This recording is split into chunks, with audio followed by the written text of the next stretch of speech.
Il a vécu 2 ans avec un cadavre sans le savoir. Partie 2. Le lendemain matin, elle descendit, déterminée à sortir pour appeler sa mère. Mais en arrivant dans le salon, elle vit 3 hommes en grande discussion avec son oncle. Ariel, elle, se promenait dans la pièce avec un large sourire. Ce qui troubla Gaël au plus haut point, c'était ce qu'il mangeait, un repas infesté de mouches et d'asticots. Sont-ils tous aveugles ou fous? Elle n'en croyait pas ses yeux. « Gaël !» cria Charles.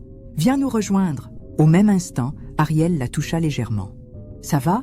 lui demanda-t-elle en souriant. Gaël se figea et sentit un frisson glacé parcourir son corps. Elle regarda Ariel de plus près et vit une femme à l'apparence d'un cadavre en décomposition. Elle hurla. « Qu'est-ce qui se passe? Pourquoi Ariel ressemble-t-elle à un cadavre ambulant? Gaël, qu'est-ce que tu fais? Pourquoi nous fais-tu honte, ma femme et moi ?» tonna la voix de Charles derrière elle. Gaël, essoufflé, le regarda fixement. « Depuis que tu es arrivé, on dirait que tu as vu un fantôme ?» Charles parlait encore lorsque Gaël explosa. « Tu ne vois pas qu'il y a quelque chose qui ne va pas dans cette maison? On dirait que tu vis dans une décharge à ciel ouvert. Ta maison est remplie d'ordures et ça pue horriblement. Tais-toi !» Un violent claquement résonna dans la pièce. Charles venait de gifler Gaël. « Comment oses-tu insulter ma femme et moi sous notre propre toit et devant mes amis ?» Gaël, en larmes, sortit son téléphone. Elle voulait filmer la maison pour montrer à Charles l'horreur dans laquelle il vivait, persuadée qu'il était aveugle à la réalité. Mais ce qu'elle vit à travers la caméra la figea d'effroi. L'écran lui montrait une toute autre scène. Ariel, resplendissante, était assise sur un canapé luxueux, souriante. Les amis de Charles, eux, dégustaient un somptueux plat de riz frit et de poulet appétissant. Gaël balaya la pièce avec son téléphone. Les ossements, les carcasses pourrissantes, les immondices, tout cela avait disparu. À la place, elle voyait de jolis cadres de décoration et des peluches soigneusement disposées. Paniquée, elle jeta son téléphone à terre et voulut s'enfuir, mais Charles l'attrapa par le bras. « Que t'arrive-t-il, Gaël?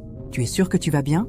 Gaël, totalement perdue, ne savait plus quoi croire. « Dépose-moi à la gare, je veux rentrer chez moi », déclara-t-elle, bouleversée. Charles, bien que préoccupé, se sentit soulagé. « Je ne veux personne dans ma maison, mais il refuse de m'écouter », murmura-t-il.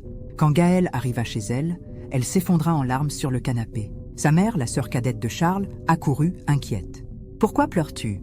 Que s'est-il passé ?» Gaël, traumatisée, ne répondit rien et se réfugia dans sa chambre pour s'endormir. Sa mère, de plus en plus alarmée, appela Charles. « Qu'est-ce qui s'est passé? Pourquoi Gaël est-elle rentrée dans cet état? Dis-lui de ne plus jamais remettre les pieds chez moi, » répondit sèchement Charles avant de raccrocher. Cette réponse glaça le sang de la mère de Gaël. Furieuse, elle entra dans la chambre de sa fille. « Gaël, parle maintenant. Que s'est-il passé chez ton oncle ?» Gaël leva les yeux remplis de larmes. « Je crois qu'oncle Charles est marié à un fantôme. » Sa mère sursauta. « Quoi? Sa femme ressemble à une morte ambulante. Et la maison est une décharge.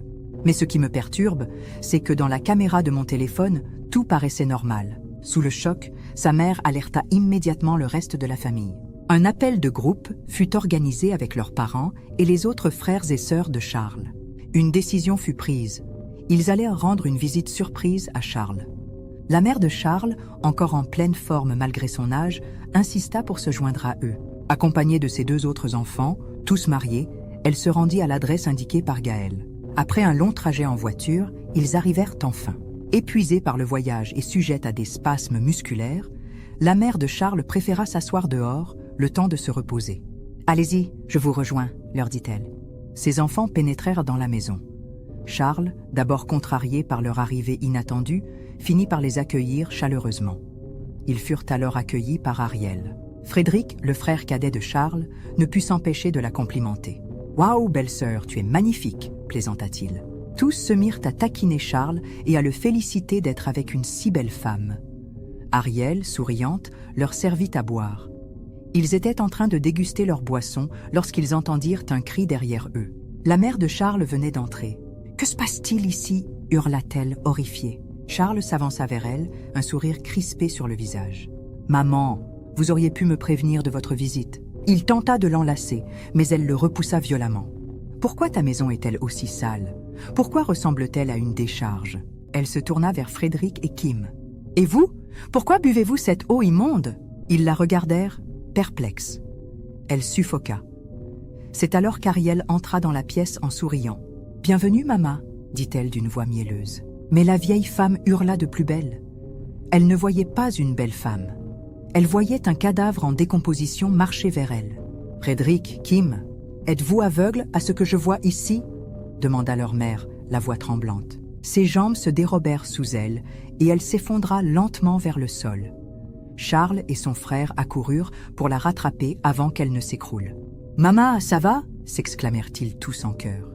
Elle se redressa tant bien que mal, sortit du salon et refusant d'entrer de nouveau dans la maison. « Non, je ne mets plus les pieds ici, sortez-moi d'ici immédiatement !» Ses enfants, y compris Charles, insistèrent pour la calmer et l'aider à s'asseoir, mais elle fut catégorique. Ariel, quant à elle, les regardait en feignant de pleurer. Puis, contre toute attente, leur mère sortit vite de la maison, leva la main et appela un taxi. « Conduisez-moi à la morgue la plus proche. »« Quoi ?» s'écrièrent ses enfants, sidérés. « Maman, de quoi parles-tu » Mais elle ignora leurs questions et entra dans le taxi. Intrigués et inquiets, ils montèrent tous avec elle, même Charles.